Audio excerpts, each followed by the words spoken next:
পাই ওনাকে মেরে ফেলেছে, কোপাইছে, মানে এই মানে এমন কথা যে তার কিছু ছিল না, এমন মার মারিছে, হাতরের মার, চাইনিজ কুড়োল, মানে এইগুলা দিয়ে তাকে হত্যা করেছে।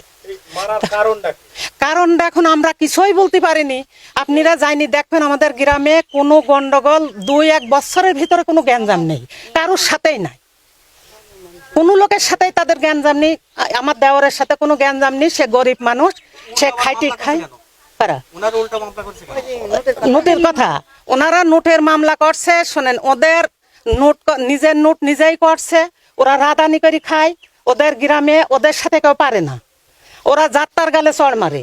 ওনারা এক একটা ভাই 8 বছর 10 বছরকে জেল খাইতে আইছে, যাবজ্জীবনও খাইতে আইছে, অস্তন্নি ধরা পড়েছে। তাদের বংশে একটা ছেলে কোনো শিক্ষিত নাই, তাদের বংশে একটা ছেলে কোনো বিদেশ নাই, যত ছেলে আছে সবগুলো এরকম রাদানি করে চুরি করে খায়। এ দেখেন এই কুরবানির ঈদে বুড়াপাড়ায় একটা ছাগল চুরি করেছে, তারা চুল নাক কাটি বাড়ি রিটার্ন দিয়েছে। ওদের কাজ এইগুলা। আমাদের গ্রামে ওই আজিজুল মেম্বার তার 20 বিঘি জমি জোর করে খাচ্ছে, সেই জমির পারে সে কেউ যেতে পারে না। মোট কথা আমরা তার ফাঁসি চাই, যারা খুনিদের ফাঁসি চাই। তো এটা পথের ভিতরেই ওরা মানে রেখেছিল, সেই রেখে ওই করি মোবাইল করি ডাইকি সাথে সাথে বলে মোটর সাইকেল গ্যাংরা আইসি একের ওই জায়গায় মাইরি, হাতু দিয়ে মাথায় মাইরি আর হকি স্টিক দিয়ে পা মা মাইরি একের ভেঙে দিয়েছে। মারিছে যে অনেক, 2 নাইম আর 3টা ছেলের নাম বলে গেছে, আমার খেয়াল আসছে না, আরো অনেকেই। 3টা পরে বলছে আমি টাকার দরকার, আমি টাকার খোঁজে দেখে আসি, আমার শাওরির জমি পাই, দত্তরি পাই। ওখানে গেছে রামনগর, সে রামনগর যাচ্ছিল হাইটি, যাই ওই পথের মাঝে এরকমই করেছে। সোমবারে, আজ থেকে 11 দিন হইল, মানে 10 দিন 11 দিন হইল। সেখানে যাই পথের মধ্যে আরাম হয়েছে। তাদেরকে অনুরোধ করেছে যে আমাদের আজকে কি অপরাধ, আমাকে ধরছে, তোরা আমার মারিসনি, আমি কি অপরাধ করলাম, আমাকে ছেড়ে দে, আমার ভাই অসুস্থ, আমার ভাই মরার অবস্থা, আমি টাকার খোঁজে যাইছি, আমি টাকা আনতে যাইছি, আমার রামনগর আমার মার জমি বাবু একটু টাকা পাবো, একটু টাকা আনতে যাইছি। তোরা ওখানে ধরেছিল অনেক, আর নাইম নামে 2টা ছেলে, আরো অনেকে বলে 6টা ছেলে বলে। সে তাদের এত অনুরোধ করেছে, তারা শুনিনি। বলছে যে আমি পা ধরলাম শুই, আমি হাত ধরলাম, আমার পায়ে মারলো বাকারি, আমার কথা তাও মানলো না, আমি আমার ভাইটাকে বাঁচাবো, আমাকে একটু ছাড়ি দেয়, আজকের মতন ছেড়ে দেয়, আমার ভাই মরি যাইছে, 2টা কিডনি নিকো, আমাকে বাঁচাতে হবে, তাও তারা ছাড়ি নিকো। কারণ কি এটাই তো বুঝতে পারলাম না। না, কোনো শত্রুতা তো আমি তখন বুঝতে পারি, শত্রুতা কি আছে আগে থেকে না কি আছে, আমি তো কিছুই জানিনি। এটাই তো শত্রুতা কোনো তাই নাই, আমরা তো জানি যে আমাদের শত্রুতা নাই, না টাকা পয়সা কোনোই না। আমরা গরিব মানুষ, দিন খাই দিন আনি, কারোর ঋণই নেই, কেউ বলতে পারবে না ঋণ আছে আমার, কেউ এই পাড়ার মধ্যে সুদ করেন, গ্রামের মধ্যে সুদ করেন, কেউ বলতে পারবে না যে আমার স্বামীর ঋণ আছে, কেউই বলতে পারবে না। যে কোন অপরাধে মারলো সেই অপরাধটাই তো আমি চাই, এই অপরাধ চাই। কি চাচ্ছেন? তার ফাঁসি চাইছি আমি, তার আমি বিচার চাই, ফাঁসি চাই আমি। এই 3 জনই মূলত আপনার স্বামীকে মারছেন? 3 জন ছিল, তার সাথেও আরো 6 জন ছিল, আমার বলে গেছে 6 জনের নাম। 6 জন এখন এই 3 জনের নাম বলতে পারছি, 6 জন বলে 5-6 জন ছিল। আমাকে পথে যেতে আমাকে বলছে, হাসপাতালে নিয়ে যাইছে, আমরা 2 মাইজি, আমাকে বলছে আমাকে এই তাকে মারলো, আমার মা হাত পা গুঁড়ো করে দিয়েছে, আমার দেহ কিচ্ছু নেই, আমি বাঁচবো না, আমার কাছে আমি যে তোমাকে আমি হাসপাতালে নিয়ে যাচ্ছি, আমি বাঁচাবো। বলছে না, আমাকে এতটি মানুষ মারিছে, আমি বাঁচবো না মনে হয়। আমি যে জড়া পড়লো, পা ধরলাম, আমার ভাইকে বাঁচাতে হবে, তাও আমাকে বাঁচাইলো না। আমি আমাকে একটা দিন যদি বাঁচাইতো, আমার ভাইটাকে আমি করতে পারতাম। দড়া ধরে কান্দাকাটি করলো আমার স্বামী, তাও আমার স্বামীকে বাঁচাইনি কোথায়। খান বংশ আর মন্ডল বংশ, তো এখানে তৃতীয় পক্ষ চলে আসছে, বিশ্বাস সর্দার, এরা সব পুরনো জাসদ কর্মী। এই জাসদের লোকজনগুলো এগুলো করছে। আমাদের গ্রামে অনেক পুরনো জাসদ আছে। আমার ভাই বিএনপি করে, ছাত্র দলের নেতা, এই জন্য ওদের আমার ভাইয়ের উপর অনেক রাগ। এইভাবে আমার ভাইকে ওরা ফাঁসাচ্ছে, আর এই ঘর বাড়ি ভাঙচুর করছে। আমি এখন বলতেছি ওরা যে লুটপাট করছে, বাড়ি ঘর ভাঙচুর করছে, ওরা যাতে এগুলো না করে, ওদের যাতে দ্রুত আইনের আওতায় নিয়ে আসা হোক।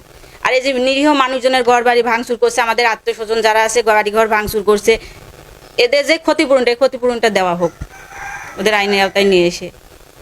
ওরা তো নিরীহ মানুষজনের উপর, অনেকের যারা আত্মীয় স্বজন আছে সবার উপর আঘাত আনছে, সবার বাড়িঘর ভাঙচুর করছে। আপনারা তো নিজেরাও গিয়ে মনে হয় দেখছেন, প্রত্যেকটা মানুষজনের ঘর বাড়ি ভাঙাচুরা, জিনিসপত্র। আমার চাচাদের বাড়ি বাজারের উপরে, ওরা যে দোকানপাটগুলো যেভাবে ভাঙচুর করছে, দোকানে তো অনেক জিনিসপত্র থাকে, তো জিনিসপত্র সব নিয়ে গিয়ে ওরা আনন্দ উল্লাস করছে। আচ্ছা, আপনারা ওদের বিরুদ্ধে মামলা করলেন কেন? ওরা এই যে নিরীহ মানুষজনের ঘর বাড়ি ভাঙচুর করছে, আমরা এই জন্যই মামলা করছি। আমরা স্থানীয় এলাকাবাসীর সাথে কথা বলে যে বিষয়টা বুঝলাম যে তৃতীয় পক্ষ এখানে ভাঙছে। জি জি জি, তৃতীয় পক্ষ, ওরা জাসদ কর্মী সবাই হ্যাঁ, কিন্তু- আমাদের এলাকার। কিন্তু মানে ওই ভুক্তভোগী পরিবার না, ভুক্তভোগী পরিবারের এখানে কোনো দোষ নেই, ওরা কিছু করছে না। ওদের ভুক্তভোগী নামে তো মামলা করছেন। না, ওদের নামে মামলা হয় নাই। ওরা তো তাই বললো। না, ও ভুক্তভোগীর নামে মামলা হয় নাই। না, ভুক্তভোগী পরিবারের নামে কোনো মামলা হয় নাই। মামলা করছেন আসামি করছেন 46 জন। এটা আমার কাগজটা দেখা লাগবে। জি জি জি জি জি, আমরা চাচ্ছি এটা বন্ধ হোক, ভাঙচুর লুটপাট এগুলো বন্ধ হোক। আর যে নিরীহ মানুষজনের, এই যে কারোর গরু নিয়ে যাচ্ছে, কারো ছাগল নিয়ে যাচ্ছে, একটা ভাত খাবার প্লেটও নাই কারোর।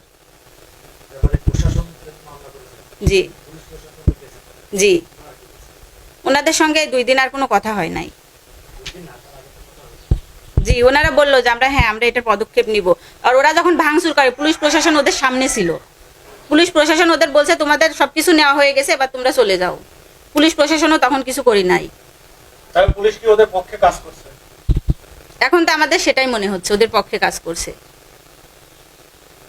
পুলিশ প্রশাসন। আমরা বারবার মামলা করার জন্য গেছি, পুলিশ প্রশাসনের কাছে ঘুরে ঘুরে ঘুরে চলে আসছি। ও পুলিশ প্রশাসনের কাছে গেলে বলছে আমরা মামলা নিতে পারবো না এখন। আর পুলিশ প্রশাসনের সামনেই তো এগুলো করছে। পুলিশ প্রশাসনের কাছে আপনারা গেলেই জানতে পারবেন, ওদের সামনে ঘটনাগুলো ঘটছে। ভাঙচুর লুটপাট সব ওদের সামনে হয়েছে এগুলো। জি, ওনার স্ত্রী তো কথা, এখন ওই এলাকার লোকজন এখন যেটা বুঝাচ্ছে, ওনার স্ত্রী তো সেটাই বুঝছে। আপনারা হয়তো বা ওনার ছেলের একটা সাক্ষাৎকার শুনছেন কিনা আমি জানি না। ওনার ছেলে বারবার বলছে আমার আব্বুকে নিয়ে যেয়ে গ্যাস মোড়ে 1 ঘন্টা রেখে দিয়েছিল। আমার আব্বুকে যখন হাসপাতালে নিয়ে যায়, আমার আব্বুর সঙ্গে কেউ যায় না। এখন এত মানুষ কোথা থেকে আসছে? আমার আব্বুকে একটা ইনজেকশন দিল, ইনজেকশন দেওয়ার পরে আমার আব্বু মারা গেল। আমার আব্বু চিকিৎসাও করছিল না।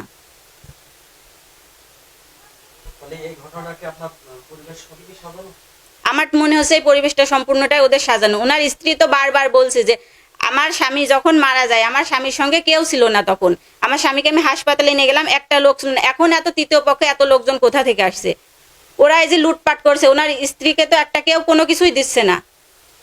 ওরা নিয়ে ওদের নিজেরা সবকিছু আত্মসাৎ করছে। আপনার পরিবেশের লুটপাটকে আসলে জমির যে মারা গেছে ওর লোকজন? না না না, এগুলো আমাদের গ্রামের তৃতীয় পক্ষ, জাসদ গ্রুপের কিছু লোকজন আছে, ওরা করছে। আমি ওদের নামও জানি। যে ওনার একজনের নাম হচ্ছে মোহন, একজনের নাম সোমের, একজনের নাম গিয়াস, আর মাজেদ কানা, তারপরে হচ্ছে আরো অনেক লোকজন আছে ওদের সাথে। মিলন নামের একটা ছেলে, উনি নিজে আমার চাষির কান থেকে দুল ছিঁড়ে কান ছিঁড়ে নিয়ে চলে গেছে। এটা গ্রামে প্রত্যেকটা লোকজনই দেখছে, কিন্তু কারোর তো কিছু করার নেই এখানে। ওদের হাতে ধারালো অস্ত্র থাকছে, ওরা অস্ত্র গলায় বাঁধায় ওরা লুটপাট করছে, ওরা মহিলাদের নির্যাতন করছে। আপনাদের বাড়ির যে ভাঙচুর বা আসবাবপত্র আনুমানিক কত টাকা হতে পারে ক্ষতি হয়েছে? আমি তো এটা ওইভাবে বলতে পারবো না, তবে এটা তো গ্রামের সবাই জানে। আমার বাসায় অনেক ফার্নিচার ছিল, অনেক জিনিসপত্র ছিল, নিম্ন 50 লাখ টাকা তো হবেই যেগুলো ভাঙচুর হয়েছে। আমার বাসায় গরু ছিল, 10-12টা গরু ছিল, গরুগুলো নিয়ে গেছে। স্বর্ণালঙ্কার ছিল, ওরা সবই নিয়ে গেছে। নগদ টাকা? জি জি, নগদ 20 লাখ টাকা ছিল ঘরে। আমার ভাই গরু নিয়ে গেছিল ঢাকায়, আমাদের গরুর ফার্ম আছে, ওই গরুর টাকাটা বাসায় ছিল। আমরা তো কিছু নিতে পারি নাই। আমি কুষ্টিয়া জেলার মিরপুর উপজেলার মিটন গ্রামের নাগরিক। জি, আমার ভাই ছোট মানুষও, যাই হোক, আজ থেকে 1.5-2 বছর আগে জমির উদ্দিন নামে যিনি মারা গেছেন, উনি আমার আব্বা এবং ভাইকে মারছিল। আমার আব্বাকে মেরে গলায় ফাঁস দিয়ে আমার আব্বার জিব্বা বের হয়ে গেছিল।